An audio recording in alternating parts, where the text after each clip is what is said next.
சிவன் கோவில்கள்ல நந்தியோட காதுல பக்தர்கள் தங்களோட வேண்டுதலை சொல்றது எல்லாருமே பார்த்திருப்பீங்க. அப்படி நேரடியா நந்தியோட காதுல கஷ்டங்களையும் வேண்டுதலையும் சொல்றதால தேவர் இத நேரா சிவனோட காதுக்கே கொண்டு போயிட்டு நம்ம வேண்டுதலை நிறைவேற்றுவார்னு பலரும் நம்புறாங்க. ஆனா இது சரியா? இத செய்யலாமா செய்யக்கூடாதான்றத பார்க்கலாம் வாங்க. பொதுவாவே அஷ்டபந்தனம் வைக்கப்பட்ட எந்த சிலைகளையுமே அர்ச்சகரை தவிர வேற யாருமே தொடக்கூடாது. எந்த காரணத்தை கொண்டும் இறைவனுக்கும் நந்திக்கும் நடுவுல ரெண்டு பேரையும் மறைக்கிற விதமா நிக்க கூடாதுன்னு உங்களுடைய வேண்டுகோளையும் பிரார்த்தனையையும் நேரடியா இறைவன் கிட்டயே சொல்லலாம்னு சொல்லிருக்காங்க. அது மட்டும் இல்லாம இறைவனை நோக்கி தியானத்துல இருக்க நந்திய தொந்தரவு செய்யற விதமா அவரை தொடர்றது, அவருடைய காதுல ரகசியமா முறையிடன்ற பேர்ல அவரை தொட்டு காதுல குறைகளை சொல்றது ரொம்பவே தவறான விஷயமா.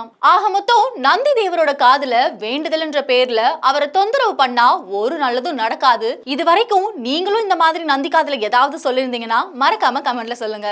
Sir, you are spraying, sir.